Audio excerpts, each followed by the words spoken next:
अगर गृह मंत्री और प्रधानमंत्री चाहें तो पूरे देश के सहारा वर्करों का और कार्यकर्ताओं का, जमाकर्ताओं का पैसा 2 दिन में बढ़ सकता है मैडम। कि वो कहते हैं कि डाटा मैच नहीं कर रहा है।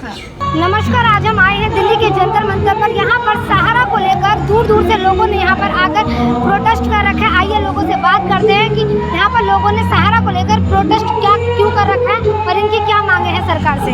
आइए बात करते हैं। सर, आप क्या कहना चाह रहे थे? मैं ये कहना चाह रहा था कि जैसे CRC है, मैं आपको बता दूं, दिल्ली के जो अभी मुख्यमंत्री जी रेखा गुप्ता जी हैं, मैं उनके निवास पे भी गया और मैं अपना विज्ञापन लेके गया उनके पास। मेरा सीधा एक सवाल है सरकार से। आप रेखा जी के यहाँ गए? रेखा जी आपसे मिली? जी हाँ, रेखा जी मेरी मिली और रेखा जी मिलने के बावजूद भी मैंने उनको अपना विज्ञापन दिया, उन्होंने मेरा विज्ञापन भी लिया, लेकिन मेरा वहाँ से भी संतुष्ट जवाब नहीं मिला। अब जवाब क्यों नहीं मिला? मेरा सब सरकार से एक ही सवाल है कि अगर रेखा गुप्ता जी एक मुख्यमंत्री है, हमारी दिल्ली की मुख्यमंत्री हैं, दिल्ली में जो सहारा के पीड़ित जमा करता है उनका राइट बनता है।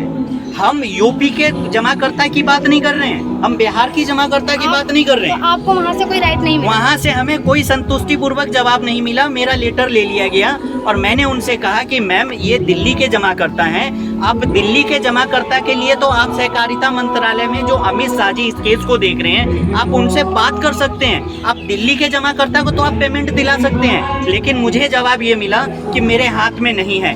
आप ये सोच के देखिए कि इतनी बड़ी सीट है, मुख्यमंत्री जी हैं, पूरे दिल्ली की वो मालकिन है, और वो सहारा के जो पीड़ित जमा करता है, जो दिल्ली के पीड़ित जमा करता है, वो उनके हाथ में है। वो अगर चाहें तो हम लोगों को 1 महीने के अंदर में दिल्ली के पूरे जमाकर्ता को ब्याज के साथ वो पेमेंट दिला सकती हैं। जैसा कि आपने देखा कि मुख्यमंत्री रेखा गुप्ता के आवास पर भी पहुंचे, रेखा गुप्ता जी से मुलाकात भी हुई और रेखा गुप्ता के आगे इन्होंने अपनी समस्या भी रखी। रेखा गुप्ता जी ने कहा कि ये मेरे हाथ में नहीं है। इस चीज़ को लेकर इनको कोई संतुष्टि भी नहीं मिली। लोग कह रहे हैं कि सीएम या हमारी जो सीएम है उनसे मिलने के बाद भी अगर हमें संतुष्टि नहीं है तो हम जाए तो जाए कहाँ। सहारा के पैसा को लेकर काफ़ी परेशान है। एक रुपया जमा करके सहारा में पैसा इन्वेस्ट किया और पैसा ना देने के नाम पर सरकार इस तरीके से इन लोगों के साथ कर रही है। और ये सरकार सर अमित शाह जी से और प्रधानमंत्री जी से को क्या मैसेज देंगे आप? मैं सिर्फ 2 ही चीज़ मैं उनको मैसेज कह दूंगा। मैं उनसे पहला एक सवाल, मैंने अमित शाह जी को भी an letter, hard copy letter भेजा हुआ है। मैंने अमित शाह जी को लेटर भेजा है, प्रधानमंत्री जी को लेटर भेजा है, यहाँ महामहिम राष्ट्रपति जी महोदया जी को मैंने लेटर भेजा है। मैंने उस वक्त मुख्यमंत्री जी केजरीवाल साहब हुआ करते थे, उनको मैंने भेजा है। वहाँ से मेरे पास लेटर आया, PMO से लेटर आया और सहकारिता मंत्रालय से लेटर आया। उस लेटर में मुझे सिर्फ एक चीज़ समझाया गया, जब मैं पोर्टल पे डिमांड किया, जब सहारा ने पेमेंट नहीं दिया, जब कहीं से मुझे पेमेंट नहीं मिला, उसके बाद ही तो, और सबकी रिसीविंग जो सहकारिता मंत्रालय का साइट है, जो सहारा रिफंड पोर्टल जो CRC बनाया है, हमने उस पोर्टल की भी रिसीविंग दिया है। उसके बावजूद भी मुझे ऑफिस से मैसेज आ रहा है कि आप दोबारा CRC के पोर्टल पे जाओ। भाई साहब, जो वहाँ बैठे हुए अधिकारी हैं, जब मैं उनको सारा सबूत भेज रहा हूँ तो क्या उनको ये नहीं पता कि ये CRC पे डिमांड हुआ या नहीं हुआ? और उसके बाद मुझे PMO से लेटर आता है कि दोबारा आप CRC के रिफंड पोर्टल पे जाइए। तो जो हमने कागज भेजा, क्या वो कागज फ्रॉड भेजा? सरकार को इस पे ध्यान देना चाहिए। और CRCS में जो अधिकारी बनाए गए हैं, हमारे रिटायर्ड जज बनाए गए हैं, जो जिनकी देख रेख में पूरे हिंदुस्तान की पेमेंट हो रही है, उनको ये देखना और समझना चाहिए कि डिफिशियंसी किस बात का। यदि पार्टी ने पैसा दिया और ऑफिस ने उसको सर्टिफिकेट मुहैया कराया, तो उसके बीच की कड़ी ऑफिस की जिम्मेवारी है, सहारा इंडिया की जिम्मेवारी है या CRC की, ना कि पार्टी का। पार्टी क्या दूर करेगा? अगर कोई सील नहीं लगी है तो ऑफिस की सील लगेगी, ऑफिस का मैनेजर लगाएगा, ठीक है। और परेशान हो रहा है पार्टी, तो ये रेड्डी साहब। और दूसरी बात ये आती है कि वो कहते हैं कि डाटा मैच नहीं कर रहा है। डाटा मैच नहीं कर रहा है तो ये अधिकारी डाटा लेंगे ना सहारा इंडिया से। जैसे कि पार्टी कोई डाटा लेगा?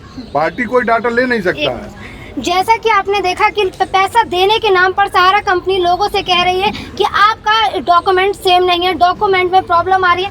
ऐसे लोग अपनी समस्या बता रहे हैं कि जब हम पैसा लेने की बारी आई तो कंपनी डाटा सहारा कंपनी ये कह रही है कि आपका डाटा सेम नहीं, अपने डाटा को ठीक करवाइए। लोग यहाँ पर काफ़ी परेशान दिख रहे हैं। जब किसान सम्मान निधि का पैसा जो डाटा गवर्नमेंट इकट्ठा करी है 2-4 दिन में पूरे देश को बढ़ सकता है, तो सहारा इंडिया का पैसा एक नंबर का हम लोगों ने काम किया। सहारा में 20 साल 25 साल ये जो भी दिल्ली के लोग हैं, हम 4 लोग, कोई जमा करता भी है और कार्यकर्ता भी है। हम लोगों ने अपने जीवन का 25 साल दिया।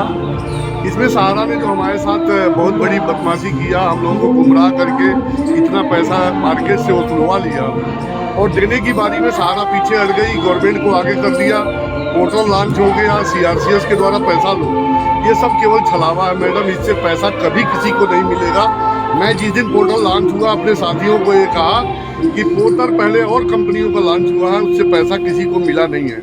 अगर 1000 लोग उसमें पोर्टल पे जाते हैं तो 2 लोगों 1 लोगों को पैसा आता है, तो ये केवल छलावा है। अगर गृह मंत्री और प्रधानमंत्री चाहें तो पूरे देश के सहारा वर्करों का और कार्यकर्ताओं का, जमाकर्ताओं का पैसा 2 दिन में बढ़ सकता है मैडम, लेकिन इनकी नीयत में खोट है। ये सहारा से मिलके सहारा से पैसा ले रहे हैं और हमें नहीं दे रहे। यहाँ पे लोग बोल रहे हैं कि सरकार हमें गुमराह कर रही है और हमारा पैसा देने के नाम पर दे सकती है, बट हमें दिया नहीं जा रहा। जैसा कि आपने देखा कि सहारा को लेकर हमारे साथ काफ़ी लोग अभी मौजूद थे जिन्होंने अपनी तकलीफ बताई। मैं जनता लाइव न्यूज़ चैनल से सपना कनौजिया।